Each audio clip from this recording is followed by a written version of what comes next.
Hello, today we're going to be practicing a couple different things with number systems. We're going to be taking a look at a little addition and subtraction in different bases, and then also dealing with numbers that are not integers. So first thing, let's do some subtraction. I forgot to mention these first couple are in hexadecimal. So hexadecimal, remember that's base 16. And we need a way to represent two-digit numbers as one character, because if we write down 1, 1, is that saying that's 11 ones, or that it's 116 and 1, 1? So we enlist the help of letters. So A is 10, B is 11, C is 12, D is 13, E is 14, and F is 15, and that will be true for all of our hexadecimal numbers. So A plus 2, A is 10, 10 plus 2 is 12. We represent 12 with a C. 5 plus 7, 12. Oh look, another C. And then 3 plus 1 is 4, and that's it. That's all we have to do. 4CC in base 16 is the sum of those two numbers. Now over here we do B plus 8. So B is 11 plus 8 is 19, but we have to think about how we write 19 in base 16. So 19, we've got 116 and then 3 ones. So 1 gets carried because that's pushing it into the 16s place, and then we have 3 ones left over. So 1 plus A plus C. So 1 plus A is 11, plus 12 is 23. So 23 is going to be a 16 and a 7. So we have 116 carried to the next place, and then 7 left in this place. 1 plus 9 plus 3 is 10 plus 3, which is 13, which is D. And then F plus D is 28. So 28 is a 1 in the next column with a remainder of 12, because we have 116 and then 12 ones. So that is how we will do our addition with this. Let's do some subtraction. So think about subtraction in base 10, because in our decimal system, it's going to follow the same structure as the other number systems. So if we have something like 102 subtracting, let's say 85, well, we can't do 2 minus 5, so we have to borrow. So we subtract 1 from this 1, add 10 because that's the base to the 0. We have to borrow from the 0, so we subtract borrow from the now 10, subtract 1 from that, and then add 10 to this 2. So then we can do 12 minus 5, 7, 9 minus 8 is 1, and then we're left with 17. We're subtracting 1 from the place value and adding the base onto the previous number. So A minus 2 we can do. 10 minus 2 is 8. Nice and easy.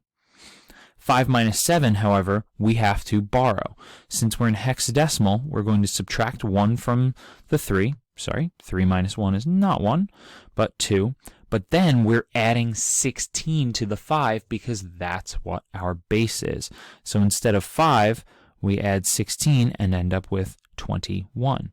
So 21 minus 7 is 14, which is E. And then 2 minus 1 is 1. So the difference here is 1E8. Let's take a look over here. B minus 8. B is 11. 11 minus 8 is 3. No borrowing required. A minus C, we need to end up borrowing. So we subtract 1 from this 9. It becomes 8. And then we need to add 16 to this A because we're in base 16. So this becomes a 26. Now, normally we're not allowed to have 26 ones. However, we're just doing it for this time being so that we can subtract the C from it, and C is 12. So 26 minus 12 is 14, which is E. Then we take a look to our next column. 8 minus 3 is 5. F minus D is 15 minus 13, which is 2. Let's take a look at some subtraction in some other bases. Now, let's zoom in a little on this. So in base 5, so we've got 1, 4, 2, 3, minus 4, 2, 4. And they're both in base 5. So 3 minus 4, we've got to do some borrowing. So we subtract 1 from this 2, and since we're in base 5, we need to add 5 to the 3, so this becomes an 8. 8 minus 4 is 4. Still true in base 5. So 1 minus 2 we cannot do, so we subtract 1 from this 4. We need to do some borrowing, and then we're adding 5 to the 1. You're always going to add what the base is. So 6 minus 2 is 4. 3 minus 4, we've got to do some borrowing.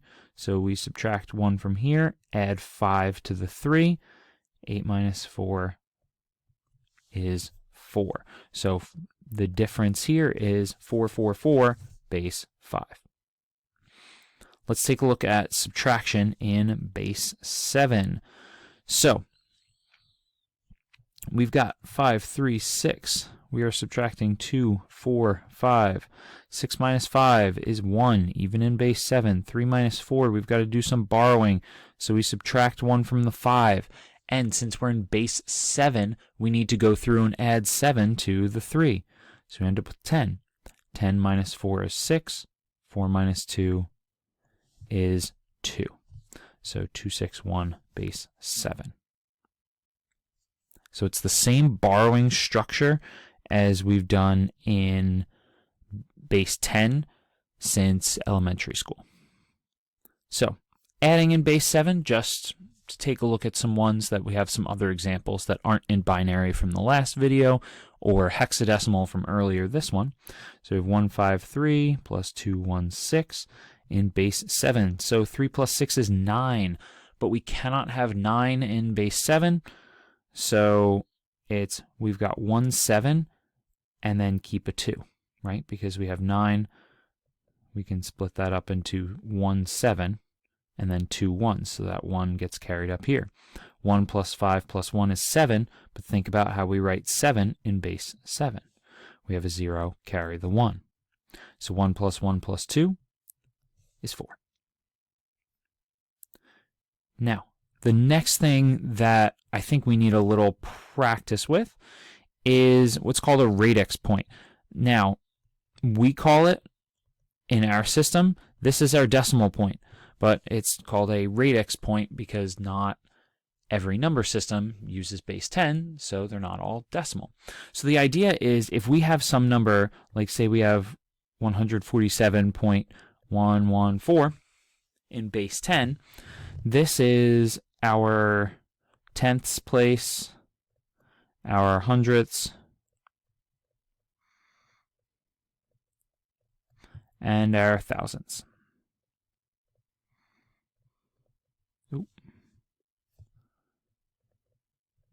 Okay, so it's our, like we have, this is our 10 to the 0 power, 10 to the first, 10 to the second.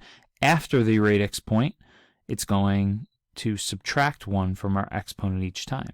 So our tenths is 10 to the negative first. Our hundredths is 10 to the negative second. Our thousandths is 10 to the negative third.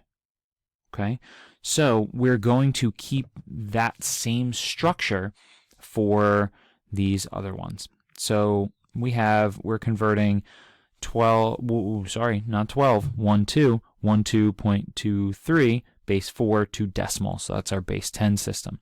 So our 1 is, our 1 is our 4 to the first, our 2 is 4 to the 0, then this 2 is in the place of 4 to the negative first, the 3 is in the 4 to the negative second.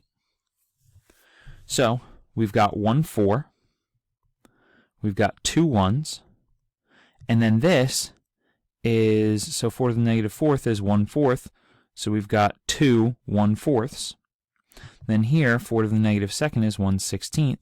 So that's 3/16.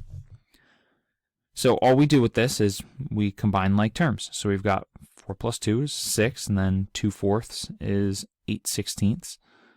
So we've got 6 plus 11/16. Some of them it will be easy, so say it were 1/4, we know what the decimal for that is. If you don't know what 11/16 is off the top of your head, that's fine. You can just write it like this, because this is our base 10 number. So if we have something like this, so we've got our 7 to the 0, so that's our 1's place, 7 to the first, that's our 7's place. This is 7 to the negative first, 7 to the negative second.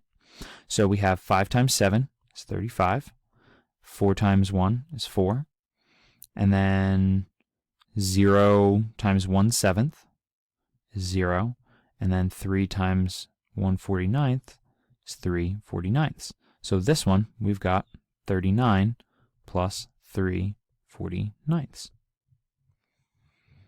And then there's one more here, taking a look at this in binary. So we've got our 1's place, our 2's place, our 4's place. So our integer portion of this is 4 plus 1, so it's 5. And then here we've got 2 to the negative first, which is 1/2, 2 to the negative second, which is 1/4. So we've got 5 plus 1/2 plus 1/4. So it's 5 and 3/4. So it's 5.75 in base 10. Thank you for watching. Please let me know if you have any questions.